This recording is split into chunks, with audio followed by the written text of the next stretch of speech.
Great events create great brands, and it takes a village to put on an event that engages, excites, and connects audiences to your brand. And we're that village. I'm Alyssa. I'm Paulina. And I'm Rachel. And you're listening to Great Events, the podcast for all people interested in events and marketing. Hello, everyone. Let's see what's going on in this wide world of events. You are joining today, myself, Alyssa Peltier, and I've got two amazing guests on today's episode of the Great Events podcast by Cvent. I've got two Cvent voices today who just attended a pretty big industry show up in Boston. I have Brian Ludwig, aka Luddy, SVP of Sales here at Cvent, and I also have Greg Jackman, who is a manager on our demand generation team at Cvent, part of our marketing organization. So the event that they attended is B2BMX. I actually attended, I think, like a sister branch of that conference brand back in 2019 before the world went to crap.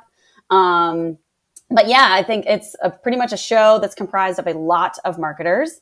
I think that Greg and Luddy are going to do a little bit of an overview recap of who was in attendance, kind of the footprint of the event and what that looked like. But really the intent of this episode is just to kind of give you guys a pulse of the industry, what's happening with the marketer, and where we see this industry going in 2022 and beyond. So Luddy, I'll start with you. You're back. How was the event? How did it go? It was fantastic. And you missed one initial of the event. It's B2B SMX because that's for sales and marketing exchange. So that therefore they let a sales guy like me go. Otherwise, no salespeople. I'm already ruining this but it was, episode. But it was honestly, it was great to be there as a sales leader because, interfacing with marketing teams, specifically demand gen teams that are focused on ABM. I mean, these are things we talk about all the time at Cvent and trying to figure out that interplay between sales and marketing and how together they can, we can feed the funnel and convert MQLs into pipeline and close one business. So for me, it was like double duty. I got to go to great sessions and learn a lot as a sales professional that interfaces with marketing and needs to sort of live this. But secondarily, of course, I was working in the booth where we were having great conversations with demand gen marketers who could see events as a key driver for pipeline. And it's, it's a big part of any modern day marketing program. So we were having conversations around how that interrelates and how a lot of data and engagement data from the Cvent side or an event management system in general could help, influence lots of data and other information that's housed in a MarTech stack. Yeah, I'll ask you this question. Did you notice a difference in, kind of the tried and true for Cvent is really the event professional, event planner. Did you notice kind of a difference in those people that were in attendance at an event that was very marketer focused, or I would say a traditional marketer, not even just an event marketer? Yeah. Oh, for sure. For sure. I mean, there were some people that were, that own events as well, but a ton of people we spoke to are like, look, I get it. And 100%, it's critical for us to have event engagement data tied in with everything that I'm doing over here from a marketing ops standpoint or from a demand gen standpoint. But many of the people that we met with didn't directly own events. They work on a team and, collectively might be involved in events, but they don't personally own them. Got it. A lot of the conversations were going to lead to a bigger demo or meeting with event marketers plus demand gen people plus marketing ops people plus Cvent. It's sort of like those four groups. I think we'll try. Yeah, we talk a lot about the dynamics and the kind of the changing landscape that we're in right now, especially kind of post-pandemic, and that there's a lot more interest from I would say the traditional marketing organization or non-event focused marketers where they aren't the channel priority per se, but they're now much more inclined to be interested in the engagement that comes out of events because of now the digitization of the channel at large, that there's just so much more information to be gleaned on it, which I think is kind of a perfect transition to Greg. Greg runs our webinar program for us at Cvent. And I know, Greg, you attended B2B SMX. Is that right, Luddy? That's right. All right. So B2B SMX in a slightly different capacity. You were talking to the market as a subject matter expert on our webinar programs and producing amazing, engaging webinar experiences. So you want to talk a little bit about that and ultimately your experience at B2B SMX too. Right. So I'm coming at it from more of a marketer perspective, and I spoke at the Marrying Your Event Technology and Martech. So your Marketos, your Eloquas, and your HubSpots. I thought it was a great experience. It was actually personally my first time speaking at a trade show. So, nice. Congrats. Thank you. Yeah, there was some nerves Welcome. there, but I think Luddy attended, so he watched me and had 20, 25 people there. Talked to a few people afterwards. They seemed to have more tactical questions about lead scoring and things like that, getting into the weeds. So yeah, it was a good event to be there. Very nice. Very nice. Well, congrats, because that's a big opportunity when you speak on a stage for the first time. I had a similar experience a few weeks ago into a summit in Nashville, and they put me on the main stage for the first time. So, you're just like earning your stripes. Soon you will have uplighting and the spotlight too, which will be very exciting. All right. So I did hear that there was this kind of cool activation that Cvent did on site. I know that our own meetings and events program is trying to explore what we can do within our own total program. We talk a lot about that on the podcast, especially in those events that we attend. We're getting back to these trade shows. Trade shows are certainly back. We've said that a million times, that in-person events are back. So, Luddy, I know that we had tickets to a Red Sox game, so we were able to host some customers there.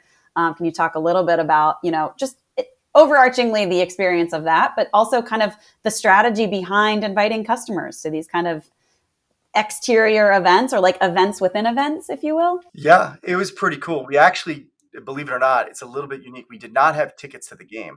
We were at a bar called, I don't even know the name of the bar. I don't remember it. Bleacher Bar. Oh, there you go. Greg didn't go, but Greg knows the name of the bar. I just know the bar scene, yeah. Yeah. It's in center field. And then there's like a metal cage or gate, I guess, that opens up, and you could literally talk to the center fielder and see the game. So we had kind of a private area that's down at street level on the field, but in center field, and you can watch from there. So it's a very unique vantage point, because like almost no venue that I've ever known of has that sort of setup where you can see a game from that perspective. So that was cool. And look, the reason you do things like that, it's to foster those connections that really just can't happen outside of these face-to-face interactions. I mean, look, we believe at Cvent in the power of human connection, the power of in-person, the power of communication, and these sorts of opportunities give you a chance to break bread, have a cocktail, or non alcoholic cocktail, sure. and get to know each other and really talk about problems and challenges. People loosen up in that environment, talk about things that are broken or potentially might be worth fixing. And then we, as sales professionals, can sort of ascribe, is there something that we could do for them? Are there other people on their team that we should bring in? And it just helps move that process along. So it wasn't so much customers. These were mostly prospective customers, people that aren't working with us today, that we were able to move that relationship, I think, a bit further. And those people will definitely take that phone call and take further steps with us, far more likely post an event like that versus had we not held that event. God, that's so good. Because I mean, even you were using some like buzzwords on that too, Luddy, like moving things forward. And I think what we find, and the value of in-person events across a total program, which now does have virtual and hybrid, right? The value of that in-person piece is the conversion point. So we had prospective customers.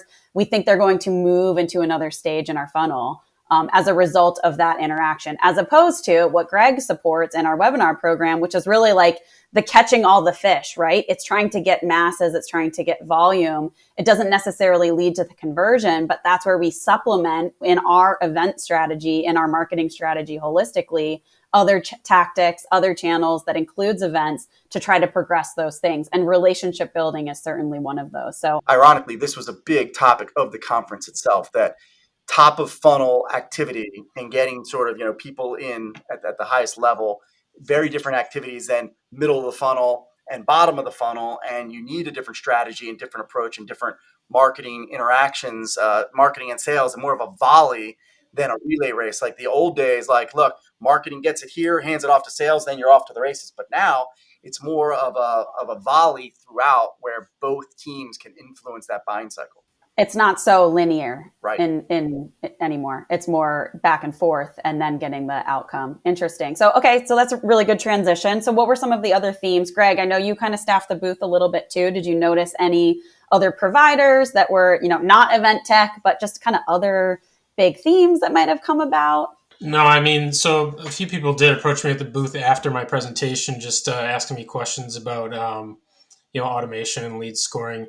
And some of those people actually did, we talked with them for a while, and, that got them to our Red Sox event. So the presentation itself seemed to help, lead into the network event. Yeah, I'm curious, Letty, in that kind of construct of around engagement, was there any other kind of key themes, key trends that were going on within the event? Yeah, I think so. I went to a bunch of sessions, and one thing that really struck me, there was a lot of conversation around demand gen and account-based marketing being different things, but needing to live in tandem. That you need to have like a core demand gen function, but that can't serve your entire market, and you need to have that account-based marketing strategy. And then on the heels of that account-based marketing, which was like all the rage, everyone was talking about that. I heard some interesting things like, look, MQL is the concept of a marketing qualified lead. That's like a 10-year-old concept, and it's been around for a long time. But now the point being made was that you need to look at MQAs, a marketing qualified account, right? Interesting. And an ABM strategy is helping to heat up a broader account, which could be lots of MQLs, but together in a score, showing that they're truly marketing qualified, and then set sales loose on them with a strategy. And that ABM strategy can't be just marketing, right? It's the marketing folks plus the salespeople sitting down and having a one-on-one relationship, which I thought was really interesting. One guy said, look, the most important thing, forget about the technology. Sure. You got to come up with a strategy, but then you have to plan together. And marketing can't pick the key accounts, nor can sales. You have to together figure that out and strategize over it, and that will yield the success. Is it making you think differently about how you might partner with our own marketing team, or at least open up conversations around it? I've already shared, a bunch of the findings that I've had, with our key marketing team folks here. One of the other concepts that's very slightly controversial when I heard him say, like, we track marketing originated bookings. We really want to understand from a sales standpoint, what did we sort of source and what was sourced from marketing. We're always looking at that trending month over month and quarter over quarter. And some of the different sessions I went to, they're like, marketing originated bookings, throw it out the window. Because of that sales volley, it's one team, one dream. And because it's that volley, you can't attribute deals to one team or the other, because it might start with sales and then marketing's involved and helps move it along, or vice versa. So the teams have to move away from trying to understand or point to exactly what the genesis of a deal was, and realize that it probably is a combination effort that's bringing it across the finish line almost every time. Greg, does that have you thinking differently about the value that our webinar program might bring to the fold at all? Job security? I'll go back to what Letty said about the MQA. So, I'm almost, I need to start keeping up with the trends better, because I still always think of MQL, as a demand gen marketer. So it's interesting to hear that.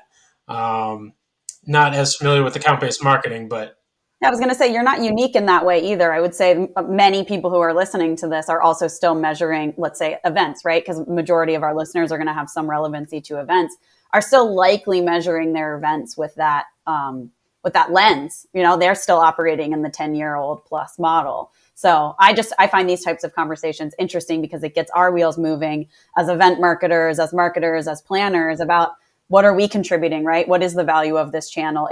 Are we actually effectively measuring it, or should we be part of a bigger conversation about MQAs, for example? Anything else to add, Letty, on the trends? Because we've got nice reactions going on here. Oh, good. I don't know. I think the biggest trend is that that sales and marketing, it takes two to tango, and that relationship, if it's in a strong spot and there's buy-in and the executive leadership singing from the same song sheet, really amazing things can happen from a demand gen and pipeline generation standpoint.